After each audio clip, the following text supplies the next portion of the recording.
11월 28일 주일 저녁 예배 성도와 함께하는 요한계시록 함께 나누도록 하겠습니다. 요한계시록 4장 4절부터 11절의 말씀을 가지고 내 생물이라는 제목으로 우리 함께 볼 것인데요. 우리가 건국신화를 볼 때 가령 고구려를 건국한 주몽이 물의 신 하백의 딸 유아와 하느님의 아들 헤모스 이 둘 사이에서 알을 깨고 태어났다고 하는데, 어떤 사람도 주몽이 알을 깨고 알에서 태어났다고 쓰인 그 문자 그대로 믿고 있는 사람은 없다는 것입니다. 그러면은 그게 사실이 아니고 거짓이냐? 그러나 거짓이라고 하기에도 뭔가 석연치 않다는 것이죠. 이런 문학적인 표현에 따르면은 알에서 태어났다는 것은 사실 안에서 깨고 나왔다는 것이죠. 무슨 말이냐면요, 건국 신화에 있어서 이러한 문학적 표현은 주몽이 안에서 태어났다는 것이 아닌 옛 시대를 깨고 새 시대를 열었다, 이런 뜻에서 안에서 태어났다라고 이 문학적 표현이라는 것입니다. 가령 어떤 문서에 개천에서 용났다라는 글을 후대에 어떤 사람이 볼 때 무슨 개천에서 용이 나냐라고 한다면은 글자는 알아도 글을 아는 자는 아니라는 것입니다. 그러면은 지금 무엇을 말하려고 하냐면은, 지금 요한계시록 4장 1절서부터 우리가 11절을 보는데요, 이 말씀이 이러한 묵시문학에 관한 문학적 표현들이 있다라는 것이죠. 그러면은 이게 사실이 아니라는 말이냐? 그게 아니라 이런 문학적 표현으로 전달하고자 하는 의도가 있다라는 것입니다. 뜻이 있다라는 거예요. 지금 우리가 나누고 있는 요한계시록은 사실이 아니라는 뜻이 아니라 묵시문학으로 여러 가지 상징뿐 아니라 기호와 그림 언어와 같은 언어로 표현되고 있다는 것이죠. 그러면 우리가 지난 설교에 미처 보지 못했던 3절 중간쯤 보시면요, 또 무지개가 있고 보좌에 둘렀는데 그 모양이 녹보석 같더라라고, 여기 무지개가 보좌를 둘렀다라고 이야기하죠. 우리 무지개에 있어서 창세기 9장 13절의 말씀에도 있지만은 에스겔서 1장 27절과 28절에도 나오는데요, 이 요한계시록 4장 1절부터 11절은 에스겔서 1장에 나온 그 배경과 그 장면과 너무나도 유사하다는 것이죠. 그래서 인용했음을 말해준다는 것입니다. 그러면 에스겔서 1장 27절과 28절의 말씀을 보시면은, 내가 보니 그 허리 위에 모양은 단쇠 같아서 그 속과 주위에 불 같고, 내가 보니 그 허리 아래의 모양도 불 같아서 사방으로 광채가 나며, 그 사방 광채의 모양은 비 오는 날 구름에 있는 무지개 같으니, 그래서 무지개 표현을 하고 있다는 것이죠. 근데요, 에스겔 선지자가 본 환상에도 있다는 것이죠. 그리고 또 창세기 9장 13절과 15절에 내가 내 무지개를 구름 속에 두었나니 이것이 나와 세상 사이의 언약의 증거니라. 내가 구름으로 땅을 덮을 때 무지개가 구름 속에 나타나면 내가 너와 너희와 및 육체를 가진 모든 생물 사이에 내 언약을 기억하리니 다시는 물이 모든 육체를 멸하는 홍수가 되지 아니하리라 라고, 하나님께서 내 무지개를 구름 속에 뒀다라는 것입니다. 그러면 이 무지개가 뭐냐면요, 하나님의 언약을 말하는데요, 이걸 지금 에스겔 선지자 환상 가운데 보았다라는 것입니다. 이 에스겔 선지자의 그 상황, 포로로 끌려가는 상황 가운데서 이 보좌에 두른 무지개를 보여주고 있는 하나님의 의도가 있다라는 것이죠. 자, 그러면요, 이건 결론에 가서 보고요, 우리가 오늘 계시록 4장 4절 말씀 보시면은, 또 보좌를 둘러 24 보좌들이 있고 그 보좌 위에 24 장로들이 흰 옷을 입고 머리에 금관을 쓰고 앉았더라라고, 여기 24 보좌 위에 24 장로는 12지파와 12사도를 합한 수로서 교회를 말한다는 것입니다.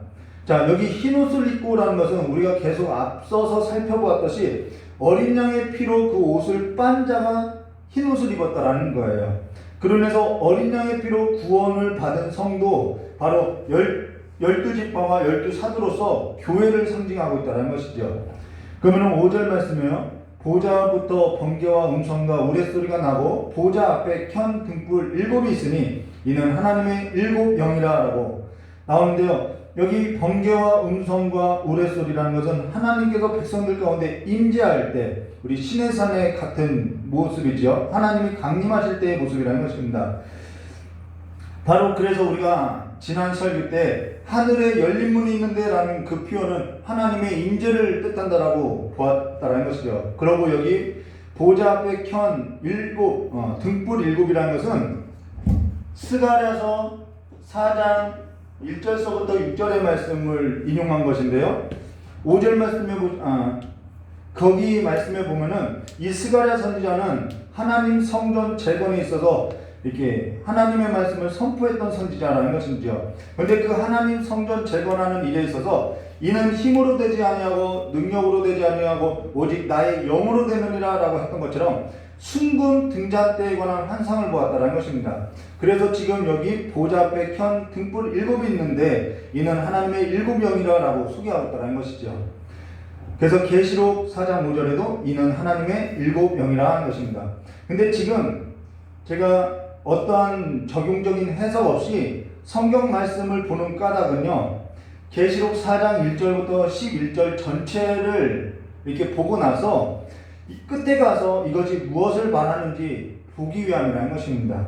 그럼 5절에 이어서 6절 말씀 보시면요, 보좌 앞에 수정과 같은 유리바다가 있고, 수정과 같은 유리바다가 있다라고 이야기하고 있어요. 수정과 같은 유리바다. 이건요, 바다를 말하는 것이 아니에요. 여기 6절에 보좌 앞에 수정 같은 유리바다가 있고 보좌 가운데 보좌 위에 네 생물이 있는데 앞뒤에 눈들이 가득하더라. 여기 보좌 앞에 수정 같은 유리바다라는 것은 유리바다가 아니라 보좌 앞에 무슨 유리바다가 있겠냐는 거예요. 이건 아니라 궁창을 말한다는 것입니다. 하늘을 말한다는 거예요.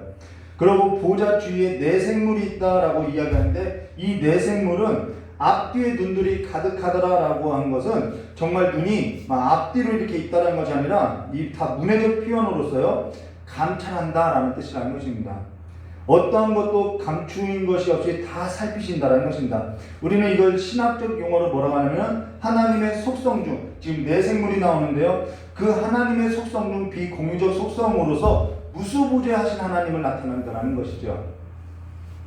오늘 상징적인 그림 언어가 많이 있어서 좀 어려울 것인데요. 자, 그러고 나서 네 생물에 있어서 7절과 11절 말씀 보시면 이렇게 말하고 있죠. 네 생물에 있어서 7절에요. 그 첫째 생물은 사자 같고 둘째 생물은 송아지 같고 그 셋째 생물은 얼굴이 사람 같고 그 넷째 생물은 날아가는 독수리 같은데 라고, 여기 첫째는 사자 같고 둘째는 송아지 같고 셋째는 사람 같고 넷째는 독수리 같다. 사자는 용맹과 왕권, 그 전능성을 상징하고요. 송아지는 섬김을 나타내고요. 사람은 지혜를 말하고요. 독수리는 탁월함을 말하는데요. 근데 여기 네 생물이라는 것은 다 무엇을 뜻하나 보냐면요, 네 생물은 하나님의 속성을 드러내고 있다는 거예요. 왕권, 정능성, 지혜, 탁월함, 이 모든 것이 하나님의 속성을 나타내고 있다는 것입니다. 근데 이 네 생물이 하나님의 속성을 나타내는 것이지 하나님의 속성 자체는 아니라는 거죠. 네 생물이 갖고 있는 그 상징은 하나님의 속성을 드러낸다는 것입니다. 그러고 나서 8절 말씀 보시면요, 네 생물은 각각 6날개를 가지고 그 안과 주위에 눈들이 가득하더라. 그들이 밤낮 쉬지 않고 이르기를 거룩하다 거룩하다 거룩하다 주 하나님 곧 전능하신 이여, 전에도 계셨고 이제도 계셨고 장차 오시리여 라고 하고, 그 생물들이 보좌에 앉으사 세세토록 살아계신 이에게 영광과 존귀와 감사를 돌릴 때라고, 밤낮 쉬지 않고 거룩하다 거룩하다 거룩하라고 이 네 생물이 보좌에 앉으신 이에게 영광과 존귀를 돌린다는 것이죠. 근데 여기 네 생물에 있어서, 이 네 생물 오늘 설교 제목인데요, 이 네 생물에 있어서 에스겔서 1장 4절과 28절에 기록하고 있다는 것입니다. 그 기록된 성경 말씀을 인용한 거라는 거예요. 근데 이 본문을 다 찾아볼 수는 없고요. 계시록 4장 6절 말씀에 수정과 같은 유리 바다를 왜 궁창이라고 하느냐, 논란이 있을 수 있죠. 근데요, 에스겔서 1장 10절과 14절에 보면은 네 생물에 있어서 이제 볼 건데요.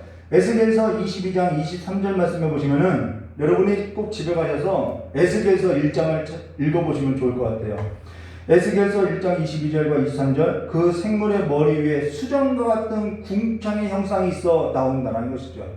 수정과 같은 궁창의 형상이 있어 보기에 두려운데 그들의 머리 위에는 펼쳐져 있고 그 궁창 밑에 생물들의 날개가 서로 향하여 펴 있는데 이 생물은 두 날개로 몸을 가렸고 저 생물도 두 날개로 몸을 가렸더라 라고 수정과 같은 궁창이 나오죠. 그러고 에스겔서 1장 10절과 14절에 네 생물에 있어서 그 얼굴의 모양은 넷은 앞에 사람의 얼굴이요 넷의 오른쪽은 사자의 얼굴이요 나오죠. 넷의 왼쪽은 소의 얼굴이요 넷의 뒤는 독수리의 얼굴이니 그 얼굴은 그러하며 그 날개는 둘이 펴서 각기 둘씩 서로 연하였고 또 둘은 몸을 가렸고 영을 이 12절 말씀 보시면요 영이 어떠한 쪽으로 가든 내 생물도 그대로 가되 돌이키지 아니하고 일제히 앞으로 곧게 행하며 또 생물들의 모양은 타는 숯불과 횃불 모양 같은데 그 불이 그 생물 사이에 오르락 내리락 하며 그 불은 광채가 있고 그 가운데에서 번개가 나며 그 생물들은 번개 모양같이 왕래하더라 라고 여기 네 생물이 나오는데 네 생물은 영을 따라서 영이 어디를 가든지 일제히 행한다라는 것입니다. 그러고 나서 조금 더 보면요 에스겔서 1장 15절과 20절에요 내가 그 생물들을 보니 그 생물들 곁에 있는 땅 위에 뭐가 있어요? 바퀴가 있다라고 이야기하죠. 바퀴가 있는데 그 네 얼굴을 따라 하나씩 있고 그 바퀴의 모양과 그 구조는 황옥같이 보이는데 그 넷은 똑같은 모양을 가지고 있으며 그들의 모양과 구조는 바퀴 안에 바퀴가 있는 것 같더라. 그들이 갈 때에는 사방으로 향한 대로 돌이키지 아니하고 가며 그 둘레는 높고 무서우며 그 넷 둘레로 돌아가면서 눈이 가득하며 여기서도 눈이 나오죠. 그 생물들이 갈 때 바퀴들도 그 곁에 가고 그 생물들이 땅에서 들릴 때에 바퀴들도 들려서 20절에요. 영이 어떠한 쪽으로 가면 생물들도 영을 가려고 하는 곳으로 가고 바퀴들도 그 곁에서 들리니 이는 생물의 영이 그 바퀴들 가운데 있음이라라고 이 생물의 영이 바퀴들 그 가운데 있다라고 말하고 있는 것입니다. 자, 여기 네 생물 곁에 있는 땅 위에 바퀴가 있대요. 그 바퀴가 있는데 그 바퀴는 영을 따라서 움직인다라고 말하고 있는 것입니다. 자, 땅 위에 바퀴가 있다라는 거죠. 그러면 이 말은 바퀴라는 것은 움직이는 거라는 거예요. 이거는 하나님의 활동성을 말한다는 것입니다. 바퀴는 하나님의 활동성, 이 하나님의 영의 활동성을 말하는 거예요. 그래서 땅 위에 운행하시는 하나님을 나타내고 있다는 거예요. 내 생물은 하나님의 속성을 나타내고 있다는 것이죠. 자, 그러고 내 생물이 보좌에 있는 하나님의 일곱 영을 따라서 일제히 움직이고 있다는 것입니다. 이것이 에스겔 선지자가 보았던 환상이라는 것이죠. 근데 이때가 언제냐면은 남유다 여호야김이 여호와 하나님 보시기에 악을 행하고 바벨론 느부갓네살에 의해서 죽임을 당하고 그의 아들 여호야김이 즉위하고 나서 3개월 바벨론에게 저항을 하다가 항복하고 2차로 포로로 끌려갈 때 이 환상을 보았다라는 거예요. 그러면은 지금 에스겔 선지자가 이 환상을 볼 때나 지금 사도 요한이 이와 같은 환상을 볼 때 반모섬에 끌려가서 사도 요한이 이 환상을 볼 때 어떠한 일들이 있었느냐? 모든 일이 세상의 그 모든 일이 세상 나라의 그 중심이 되는 세상의 보좌로부터 통치가 되고 심판이 이루어지고 모든 영광이 그 세상 나라의 보좌로 돌아간다. 로마 황제에게로 돌아간다. 모든 사람이 입으로서 시인할 때라는 거예요. 그러면 이 환상을 보여준 까닭은 뭐냐면은 그렇지 않다. 땅 위에 바퀴가 있고 그 바퀴 가운데 하나님의 영이 있고 내 생물이 있다는 것은 하나님이 운행하시고 하나님이 통치하시고 하나님이 심판을 베풀고 모든 영광이 하나님께 돌아간다. 이것을 선포하고 있다는 것입니다. 그래서 7절과 9절 이렇게 말하고 있죠. 하나님 보좌에 들러있는 내 생물로 7절과 9절에요. 그 첫째 생물은 사자 같고 그 둘째 생물은 송아지 같고 그 셋째 생물은 얼굴은 사람 같고 그 넷째 생물은 날아가는 독수리 같은데 네 생물은 각기 6날개를 가졌고 그 안에 안과 주위에는 눈들이 가더라. 모든 것을 보신다라는 거예요. 그들이 밤낮 쉬지 않고 이르되 거룩하다 거룩하다 거룩하다 주 하나님 곧 전능하신 이여 전에도 계셨고 이제도 계셨고 장차를 오시리라 하고 그 생물들이 보좌에 앉아서 세세대로 살아계신 이의 영광과 존귀와 감사를 돌릴 때라고 하늘 보좌 위에 영광을 돌리더라는 것입니다. 여러분, 우시야 왕이 죽던 때에도 이사야 선지자가 보았던 환상과도 같다라는 거예요. 모든 사람이 우시야 왕이 죽을 때 모든 사람이 세상이 끝났다고 했을 때 아니다. 이 이사야 선지자를 통해서 보여주는 환상은 하나님의 옷자락이 온 세상을 통치한다는 것을 보여주고 있다는 것이죠. 그러고 나서 10절과 11절 말씀 보시면요, 24장로들이 보좌에 앉으신 이의 앞에 엎드려 세세토록 살아계시는 이에게 경배하고 자기 관을 보좌 앞에 드리며 이르되 우리 주 하나님이여 영광과 존귀와 권능을 받으시기에 합당하오니 주께서 만물을 지으신지라 만물이 주의 뜻대로 있었고 또 지으심을 받았나이다 하더라라고 보좌에 앉으신 이 앞에 엎드려 경배하더라는 거예요. 그러고 나서 보좌에 앉으신 이에게 경배하고 자기 관을 보좌 앞에 드리고 뭐라고 하냐면은 우리 주 하나님이여 영광과 존귀와 권능을 받으시기 합당하오니 라고, 여기 합당하오다 라는 것이 뭐냐면은 영광을 돌려드리다, 예배하다 라는 뜻이라는 것입니다. 예배라는 것은 하나님께 합당한 영광을 돌리는 것이 예배라는 거예요. 그런데서 자기가 쓰고 있던 관을 벗어 보좌 앞에 드렸다라는 것이죠. 그러고 나서 주께서 만물을 지으신지라 만물이 주의 뜻대로 있었고 또 지으심을 받았나이다 하더라라는 것입니다. 무슨 뜻이냐면요, 역사가 세상 중심으로 돌아가는 줄 알았는데 하나님께서 땅 위에 혼돈하고 공허하고 흑암이 가득한 땅으로서 모든 것이 피폐하고 환난을 당하고 굶주리고 있는데, 그러한 상황에서 세상의 중심으로 돌아가는 것 같은데 하나님께서 땅 위의 내생물들이 바퀴가 있듯이 영을 따라 운행하듯이 하나님께서 모든 것을 주관하고 하나님의 뜻대로 이 역사가 펼쳐가더라는 것입니다. 모든 것이 주께서 계획하신 것이며 모든 것이 주의 뜻대로 이루어진 것이며 모든 것이 주의 뜻대로 움직여가더라는 거예요. 결국 내가 견디고 내가 버티고 내가 노력하고 내가 수고한 것인 것 같았는데 그것도 아니라 스가랴 선지자가 예언했듯이 이는 힘으로 되지 아니하고 능력으로 되지 않고 오직 나의 영으로 되느니라 라고 했던 그 하나님의 영으로 되는 일이었고, 창세기 1장 2절에 땅이 혼돈하고 공허하며 흑암이 깊음 위에 있고 하나님의 영은 수면 위에 운행하시더라 라고, 하나님의 영은 수면 위에 운행하시더라는 것입니다. 우리의 삶에 있어서 오늘 절망 가운데 던져진 교회에게 지금 이 큰 그림을 보여주는 까닭은 에스겔 선지자에게 이 큰 그림을 보여주고 이사야 선지자에게 이 큰 그림을 보여주고 반모섬으로 끌려간 사도 요한에게 이 큰 그림을 보여준 것은 진정한 소망이 어디에 있는지를 보여주고 있다는 것이죠. 지금 세상으로부터 멀어졌다고 절망하고 좌절하는 교회에 있어서 인생을 어디에 걸고 살아야 하는지 절망 속에서 가장 큰 빛을 보여주고 있다는 것입니다. 하나님은요, 지금 하나님께서 보내신 하나님의 사자를 통하여 교회를 지키고 있고, 하나님의 사자와 함께 교회는 하나님께 합당한 영광을 돌리고 있음을 말해주고 있다는 것이죠. 계시록 19장 9절과 10절 말씀 보고 마칠 것인데요.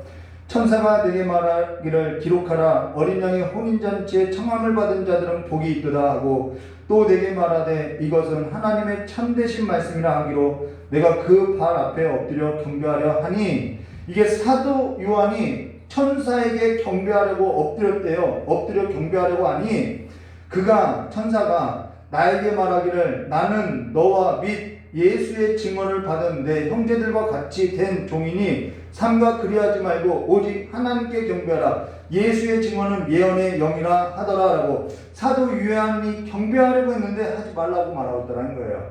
그러면서 사도 요한에게 천사가 뭐라고 하냐면은 나는 너와 및 예수의 증언을 받은 내 형제들과 같이 된 종이니 삼가 그리하지 말고 오직 하나님께 경배하라고 했다는 것이죠. 여기 계시록 4장 1절과 11절은요, 내 생물이 밤낮 쉬지 않고 하나님을 경배하고 있다는 것입니다. 주께서 행하신 일에 있어서 합당한 영광과 존귀와 경배를 돌리고 있다는 거예요. 절망이와 같죠. 근데 이 절망 가운데 던져진 큰 교회 가운데 세상이 모든 것을 주도하는 것 같죠. 그러한 삶 가운데 이 큰 그림을 보여준 것은 그래도 하나님의 영은 수면 위에 운행하시더라는 것이죠. 오늘 이 일에 있어서 눈이 떠진 교회로 주께 합당한 영광과 존귀와 찬양을 올려드리는 교회로서 일어나시기를 주님의 이름으로 축원합니다. 우리 이 시간에 이경진 목사님 나오셔서 기도해 주시겠습니다.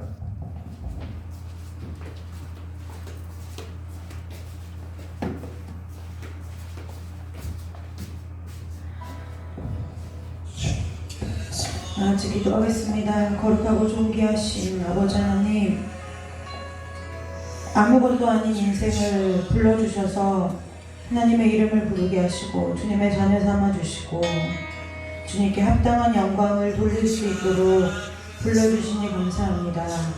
하나님 아버지, 우리가 어떠한 상황 가운데 있든지, 우리가 어디에 있든지 우리가 중요한 것이 아니라 수면 위에 운행하시고 한시도 우리를 떠나지 아니하시고 우리의 모든 것을 아시고 우리의 모든 것을 감찰하시는 그 하나님께서 우리와 함께 하심이 보여지는 인생들 되도록 주님 축복하여 주시옵소서. 아멘. 그래서 아버지, 우리가 주님께서 우리에게 맡기신 하나님을 예배하는 그 예배자의 사명을 감당하며 살아가는 자들 될 수 있도록 우리 모든 성도들을 축복하여 주시고 저들의 모든 인생의 걸음걸음을 인도하여 주시기를 간절히 원합니다.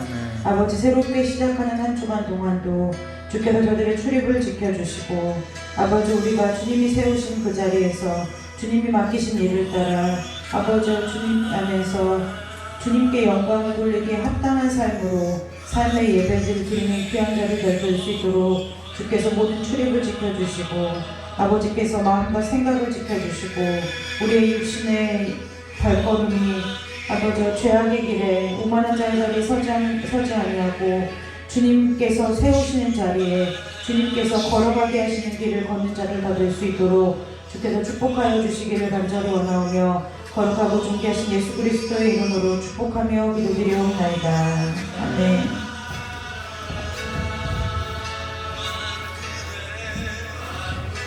땅이 온돌하고 공허하며 흑암이 깊음 위에 있고 하나님의 영은 수면 위에 운행하시라. 오늘 이 말씀이 한 주를 살아가는 여러분의 삶에 힘이 되기를 주님의 이름으로 축원합니다. 이것으로 주일 저녁 예배 마치도록 하겠습니다.